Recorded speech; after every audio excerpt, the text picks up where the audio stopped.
কল্পনা কৰা তোমাৰ সপোনবোৰৰ বিষয়ে, তোমাৰ বিত্তীয় স্বাধীনতাৰ সপোন, এক সমৃদ্ধ কেৰিয়াৰ, ব্যক্তিগত পৰিপূৰ্ণতা ইত্যাদিৰ সপোন। সেইবোৰ স্পষ্টভাৱে মনত চিত্ৰিত কৰা।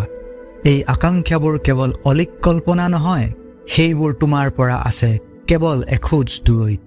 কিন্তু সেইবোৰ পাবলৈ প্ৰয়োজন এক দৃঢ় ভেটিৰ। মন কৰাচোন সেইসকল লোকৰ বিষয়ে যাক হয়তো তুমি ছ'চিয়েল মিডিয়াত ফ'ল' কৰা। বিশ্ব অভিলেখ গঢ়া খেলুৱৈসকল, উৎকৃষ্ট কৃতি সৃষ্টি কৰা শিল্পীসকল, সাম্ৰাজ্য গঢ়া উদ্যোগীসকল। কিহে তেওঁলোকক পৃথক কৰে? প্ৰতিভা? হয় চাগে। কঠোৰ পৰিশ্ৰম? নিশ্চিতভাৱে। কিন্তু সৰ্বোপৰি তেওঁলোকৰ অটল অনুশাসনেই তেওঁলোকক অসাধাৰণ কৰি তোলে। বাধা, সন্দেহ বা ভয় নিৰ্বিশেষে তেওঁলোকে দিনে দিনে প্ৰদৰ্শন কৰে।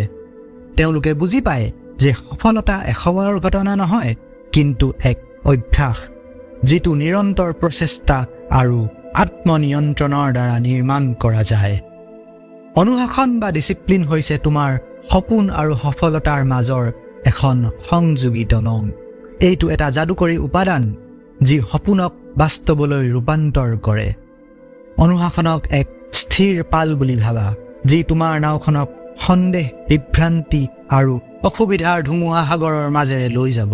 ইয়াৰ অবিহনে তোমাৰ নাওখন লক্ষ্যহীনভাৱে বৈ যাব, সুযোগৰ বতাহ লাগে যিমানেই শক্তিশালী নহওক কিয়। অনুশাসন মানে নিখুঁত হোৱাটো নুবুজায়, ই হৈছে প্ৰগতি।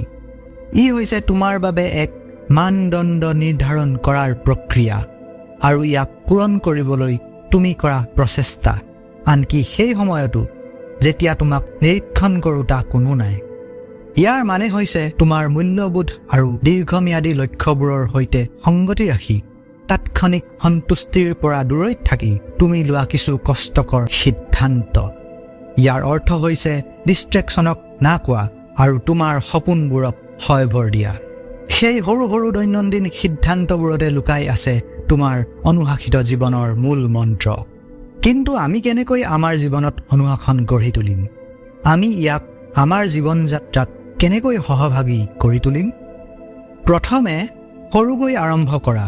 অনুশাসনৰ বাবে বিশাল ভংগীমাৰ প্ৰয়োজন নাই। ই আৰম্ভ হয় সৰু নিয়ন্ত্ৰণশীল পদক্ষেপেৰে। প্ৰতিদিনে সৰু সৰু কৰিব পৰা দৈনিক লক্ষ্য নিৰ্ধাৰণ কৰা আৰু তাৰ পৰা নিৰ্মাণ কৰি তোলা এক শক্তিশালী ভেটি। যদি তুমি আৰ্থিকভাৱে সফল হ'ব বিচাৰা, তেন্তে তোমাৰ খৰচৰ বাজেট কৰা। উপাৰ্জনৰ এটা অংশ ৰাহি কৰি বুদ্ধিমত্তাৰে বিনিয়োগ বা ইনভেষ্টমেণ্ট কৰা। যদি তুমি কেৰিয়াৰত উৎকৃষ্ট হ'ব বিচাৰা, তেন্তে দৈনন্দিন কামবোৰত দক্ষতা আয়ত্ত কৰা, আনৰ মতামত বিচৰা আৰু নিৰন্তৰ শিকি গৈ থাকা। তাৰ পিছত এখন ৰুটিন বনোৱা। ৰুটিনবোৰ হৈছে এপাত অমোঘ অস্ত্ৰৰ দৰে, কিয়নো সেইবোৰে অনুশাসনৰ প্ৰক্ৰিয়াবোৰ স্বয়ংক্ৰিয় কৰি তোলে। যেতিয়া তুমি এটা ৰুটিন স্থাপন কৰা, তেতিয়া তুমি কেৱল ইচ্ছাশক্তিৰ ওপৰত নিৰ্ভৰ কৰিব নালাগে, যি কেতিয়াবা চঞ্চল মনৰ আগত বশীভূতও হ'ব পাৰে। সফল লোকসকলৰ প্ৰায় ৰাতিপুৱাৰ ৰুটিন থাকে, যিয়ে এটা উৎপাদনশীল দিনৰ বাবে পথ নিৰ্ধাৰণ কৰে। ব্যায়াম কৰা, পঢ়া, দিনটোৰ পৰিকল্পনা কৰা বা তিনিওটা। তোমাৰ বাবে কোনটোৱে কাম কৰে বিচাৰি উলিওৱা আৰু লাগি থাকা। আন এটা বিষয়বস্তু হৈছে লক্ষ্য নিৰ্ধাৰণ। তোমাৰ লক্ষ্যবোৰ স্পষ্ট, নিৰ্দিষ্ট আৰু লিখিত হ'ব লাগিব। ইয়াত কেৱল লিখিব লাগে বুলিয়েই যিটি লিখি নিদিবা, কাৰণ ই পিছত তোমাৰ এটা ৰোডমেপ সৃষ্টি কৰিব। যেতিয়া তুমি গম পোৱা যে তুমি কলৈ গৈ আছা, তেতিয়া অনুশাসন বজাই ৰখাটো সহজ হয়, কিয়নো তুমি তোমাৰ কষ্টৰ আঁৰৰ উদ্দেশ্য বুজি পোৱা। দায়বদ্ধতাও গুৰুত্বপূৰ্ণ। বিশ্বাসযোগ্য কাৰোবাৰ সৈতে তোমাৰ লক্ষ্যৰ বিষয়ে কথা বতৰা পাতা। তেওঁ এজন পৰামৰ্শদাতা, বন্ধু বা সহকৰ্মী হ'ব পাৰে। দায়বদ্ধতা অংশীদাৰকাৰীসকলে সমৰ্থন, উৎসাহ আৰু সৎ প্ৰতিক্ৰিয়া প্ৰদান কৰে। যেতিয়া তোমাৰ অনুপ্ৰেৰণা হ্ৰাস হয়, তেতিয়া তেওঁলোকে তোমাক পথত থকাত সহায় কৰে। অনুশাসনৰ বাবে স্থাপকতাৰ প্ৰয়োজন। মই তোমাক গুৰুত্বপূৰ্ণ কথা এটা মনত পেলাই দিওঁ যে অনুশাসন মানে নিজৰ ওপৰত কঠোৰ হোৱাটো নহয়, কিন্তু নিজৰ ওপৰত দয়া কৰি সেইবোৰ কাম কৰিবলৈ নিজকে অনুপ্ৰাণিত কৰা, যিবোৰে তোমাক মনে বিচৰা ধৰণৰ এজন যোগ্য ব্যক্তি কৰি গঢ়ি তুলিব। তোমাৰ কেতিয়াবা এনে কিছুমান দিন আহিব পাৰে যেতিয়া তুমি বিচলিত হ'বা। কিন্তু চিন্তা কৰিব নালাগে। গুৰুত্বপূৰ্ণ কথাটো হ'ল যে তুমি পুনৰ অনুশাসিত পথলৈ উভতি আহা নে নাহা। নিজকে ক্ষমা কৰা, তোমাৰ ভুলৰ পৰা শিক্ষা লোৱা আৰু আগবাঢ়ি যোৱা। সেই মহান লোকসকলৰ কাহিনীবোৰৰ বিষয়ে এবাৰ বিবেচনা কৰাচোন। লাইট বাল্ব উদ্ভাৱন কৰাৰ আগতে থমাছ এডিছন হাজাৰ হাজাৰ বাৰ বিফল হৈছিল। প্ৰতিটো বিফলতাই তেওঁক সফলতাৰ ওচৰলৈ লৈ আহিছিল। একেদৰে তোমাৰ বিফলতাবোৰেই জীৱনৰ অন্ত নহয়, সেইবোৰ শক্তিশালী আৰু জ্ঞানী হোৱাৰ এক সুযোগহে। এতিয়া আহা, অনুশাসনৰ পুৰস্কাৰবোৰনো কি হ'ব পাৰে চাওঁ। যেতিয়া তুমি নিৰন্তৰভাৱে অনুশাসনৰ অনুশীলন কৰা, ই ক্ৰমাৎ বৃদ্ধি হৈ গৈ থাকে।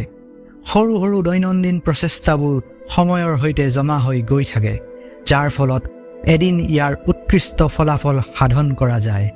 এয়াই হৈছে চক্ৰবৃদ্ধি সুতৰ নীতি। কেৱল বিত্তীয় ক্ষেত্ৰতে নহয়, জীৱনৰ সকলো ক্ষেত্ৰতে ই প্ৰযোজ্য। কল্পনা কৰা যে তুমি প্ৰতিদিনে পুৱা সাৰ পাইছা আৰু এই কথাষাৰ অনুভৱ কৰিছা যে তুমি সপোনৰ দিশে বাস্তৱত স্থিৰভাৱে আগবাঢ়িছা। কল্পনা কৰা সেই অনুভূতি, সেই আত্মবিশ্বাস আৰু আভ্যন্তৰীণ শান্তি যিবোৰ তোমাৰ মনত উদ্ভৱ হ'ব যেতিয়া তুমি অনুভৱ কৰিবা যে ভাগ্যৰ ওপৰত তুমি আত্মনিয়ন্ত্ৰণ কৰিব পাৰিছা। এয়ে হৈছে অনুশাসনৰ সবাতোকৈ ডাঙৰ ফল। সম্পদ প্ৰাপ্তিৰ বাবে, সফল হ'বৰ বাবে আৰু এক পৰিপূৰ্ণ জীৱন যাপন কৰিবৰ বাবে তুমি বুজিব লাগিব যে অনুশাসন হৈছে তোমাৰ সৰ্বশ্ৰেষ্ঠ সহযোগী।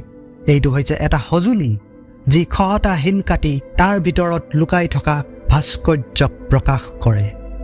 ই হ'ল পানীৰ এটা নিৰন্তৰ ধাৰা যিয়ে বিশাল গিৰি খান্দি তৈয়াৰ কৰে এক মহাবাহু। ই এটা দৈনন্দিন অনুশীলন যিয়ে এজন নবীন ব্যক্তিক ৰূপান্তৰ কৰে এজন বিশেষজ্ঞলৈ। আজি মই তোমাক মুকলি বাহুৰে প্ৰত্যাহ্বান জনাইছোঁ অনুশাসন গ্ৰহণ কৰিবলৈ। ইয়াক এক প্ৰতিবন্ধকতা হিচাপে নাচাবা, বৰঞ্চ স্বাধীনতাৰ পথ হিচাপে চোৱা।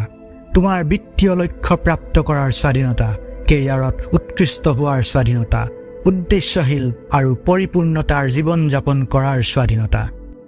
আজিয়েই আৰম্ভ কৰা, তোমাৰ লক্ষ্য নিৰ্ধাৰণ কৰা, তোমাৰ ৰুটিন স্থাপন কৰা, এজন একাউণ্টেবিলিটি পাৰ্টনাৰ বিচাৰি উলিওৱা, স্থিতিস্থাপকতাক আকৰ্ষণ কৰা আৰু তোমাৰ শৃংখলাবদ্ধ প্ৰচেষ্টাই তোমাৰ জীৱন সলনি কৰা নিৰীক্ষণ কৰা। মনত ৰাখিবা, সম্পদ আৰু সফলতাৰ যাত্ৰা এটা স্প্ৰিণ্ট নহয়, কিন্তু এক মাৰাথনহে। আৰু এই মাৰাথনত অনুশাসন হৈছে তোমাৰ আটাইতকৈ নিৰ্ভৰযোগ্য সংগী।